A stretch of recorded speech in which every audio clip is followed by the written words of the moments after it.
अहमद भाई, इंजी भाई और रोहित शर्मा की कुछ एक्सचेंज हुआ कमेंट्स का, स्टेटमेंट्स का, नज़र दौड़ाना चाहेंगे, उस पे बात करते हैं आपसे, दिखाइए ज़रा। इंजी भाई ने कहा कि if Bumrah reverses the ball he has the action to do it even if the ball is not that much prepared for it, however some bowlers when they reverse the ball with their action and at their speed it means the ball is carefully prepared for it. There were a lot of runs and the wicket was hard and rough or the ball hit something rough outside the boundary that needs to be looked at by umpires. दबे लफ्जों में कहा कि ball के साथ कुछ ऊंच नीच की गई। रोहित शर्मा ने जवाब दिया, it's not here and dry, it's hot here and dry pitches. Every team uses reverse swing. The ball reverses itself in these conditions. If it won't reverse swing here, when will it be? We aren't playing in England or South Africa. इंजी भाई ने इस पे भी जवाब दिया, कहा Rohit should not teach us about reverse swing. You don't teach something to someone who actually taught it to the world.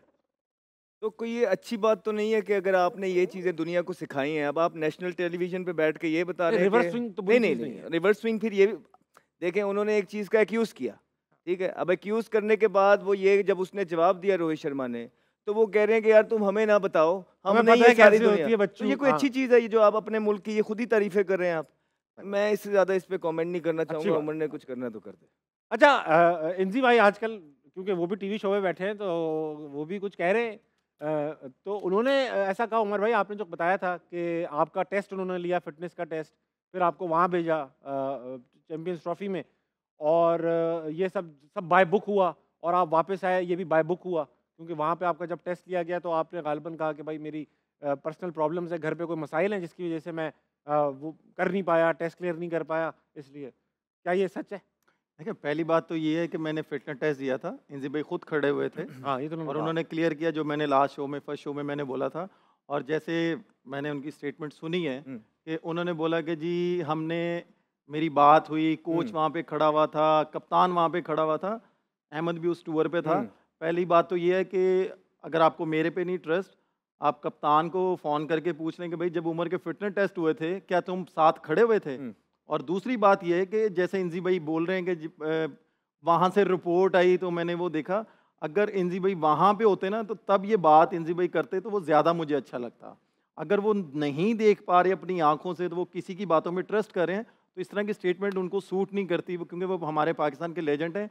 अगर वो इस तरह की स्टेटमेंट देंगे तो हम भी इस तरह के रिटर्न उनको स्टेटमेंट देंगे तो अच्छा नहीं लगेगा, पाकिस्तान का नाम खराब होगा। अच्छा, नहीं, उन्होंने कहा कि दोनों फिटनेस टेस्ट, एक वो जो उनके सामने लिया गया और एक वो जो वहाँ लिया गया, मैं वही आपसे कह रहा हूँ ना, दोनों के दरमियान आपकी वाइफ एडमिट थी गालिबन, ऐसा था? नहीं, कोई ऐसा नहीं था, वो गलत बोल रहे हैं, ये गलत बोल रहे हैं, और ये उनको ऐसी चीज़ करनी नहीं चाहिए और उनको सोच समझ के इस तरह की स्टेटमेंट देनी चाहिए। अहमद भाई, आप इनके साथ मौजूद थे, जो कल इन्होंने बताया कि नाइंसाफ़ी हुई, नहीं प्रैक्टिस करने देते थे, फील्डिंग भी नहीं कराते थे, तो ये क्या सच है? देखें, उमर वहाँ कितने दिन के लिए थे? हाँ, मैं वहाँ पे ग्राउंड प्रैक्टिस के अंदर कितने दफ़ा प्रैक्टिस, एक दफ़ा 2 दफ़ा? मैं 2 दफ़ा आया था। 2 दफ़ा। ऑनेस्टली स्पीकिंग, मेरा अल्लाह जानता है, जिस तरह एक इंटरनेशनल प्लेयर को ट्रीट होना चाहिए था, उमर वैसे ट्रीट नहीं हो रहा था, और डू यू थिंक इक्वालिटी नहीं थी। और ये आपको लगता है कि वन साइडेड मिस्टेक थी या उमर भाई भी कुछ इन्वॉल्व थे किसी चीज़? उमर कहाँ पे, मतलब क्या उमर ने कहा था मुझे सिलेक्ट करो? ये नहीं कहा तो था। बस फिर उमर की गलती नहीं है, उमर ने नहीं कहा था मुझे सिलेक्ट करो। ठीक है, वेरी वेल।